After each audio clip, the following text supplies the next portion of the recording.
Well, economists are sounding the alarm over a Labor government loophole allowing people who own property overseas to access the expanded 5% deposit scheme, which is aimed at first home buyers. Joining us on the debrief today to discuss, Madeline Larson from Triple M in Brisbane and Nick Hayes from Media Stable in Adelaide. Hello to you both. Gosh, this seems like a bit of a loophole. Figures show 1 in 6 people who've accessed this scheme are permanent residents and not citizens. Maddie, I mean, we know we're in the midst of a housing crisis. It seems awfully unfair that there's this loophole that you can own a house overseas in maybe a comparable market and still get the subsidies. Yeah, look, as someone that's trying to still enter the housing market in their 30s, this one does kind of grind my gears. But at the same time, I think I'm just glad that the federal government's even looking at first home buyers in the first place. I would say, though, the reason it kind of frustrates us is that we do find that we're a bit behind everyone, and that people that already own a property have a leg up. I mean, they can sell that property to get their house deposit or even use it with negative gearing, even knowing that's another topic all again.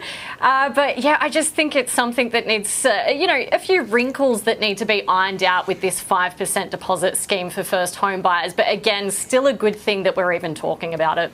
Yeah, Nick, there are calls for maybe the means test to have a much broader scope to, weed out people like this who might be sitting in this camp. I mean, that seems like a pretty good idea. Well, it's a pretty good idea. I mean, we're calling it a loophole. I think it's a loopy policy that we've actually got the ability for people that have houses already or houses overseas and are taking advantage of this scheme for Maddie trying to get into the system.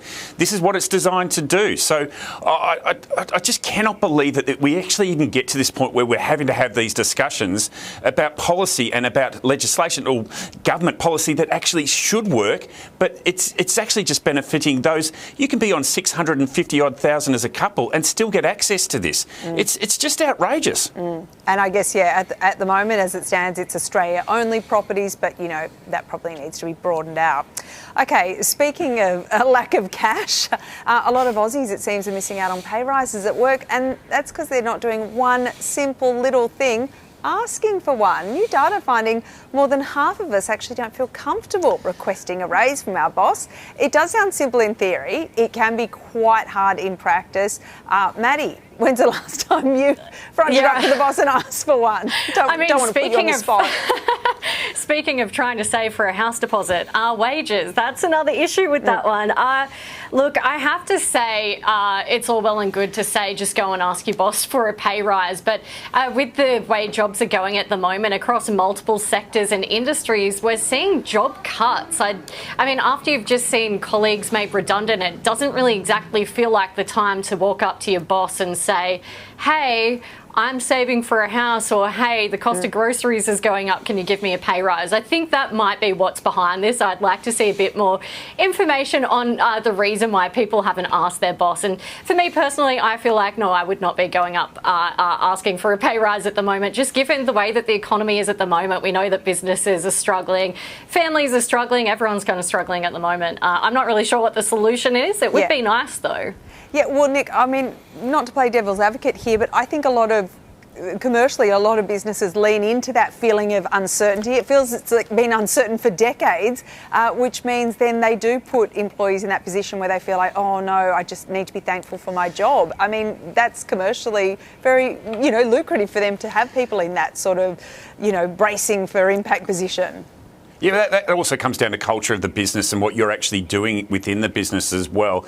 Look, I'm a business owner and I would love to give higher pay rises and do those kind of things, because it is not just a cost of living crisis, it's a cost of doing business crisis as well. So everyone's hurting in some way. But, I mean, the pay rises will come when the opportunities are there. I mean, it is tough at the moment. But I think that if you stand up for and you believe that you deserve it and you warrant one, then you've just got to ask. If you don't ask, you don't get.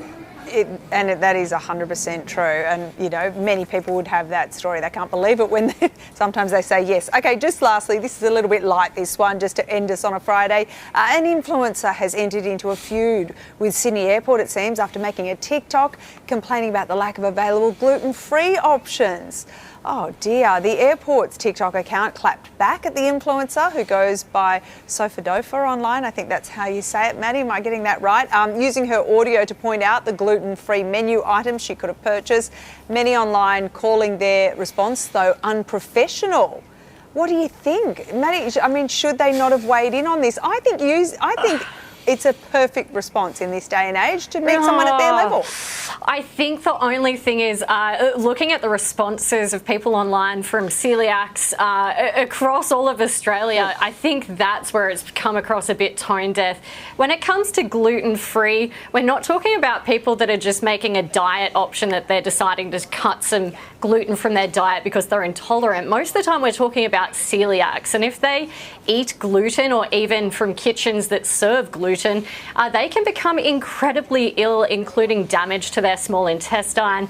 My brother's celiac. We see this issue all the time. We try and eat out at a restaurant and they say gluten-free, but it turns out it's not actually gluten-free. So I've even got a gripe, not just with this one thing, but with all cafes and restaurants that claim to be gluten-free these days, but they cook in a kitchen where the utensils have touched gluten, and technically they can't say that they're safe for celiacs. And looking at this post from Sydney Airport, Betty's Burgers actually says online that they are not a gluten-free friendly kitchen. So, bit of issue there. All right, but Nina, it was probably people just having a bit of an issue with the fact that they shouldn't have sort of used the audio and you know, they should have been a bit more professional or gone a bit higher.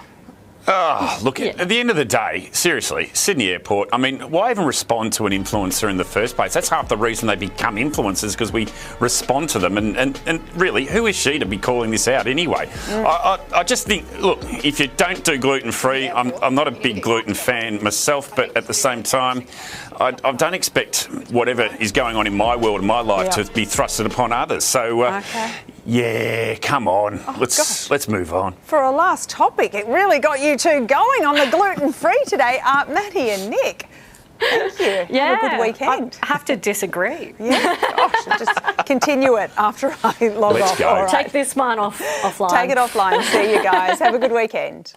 Stay with us. Still to come on 7's National News, BMW cops are back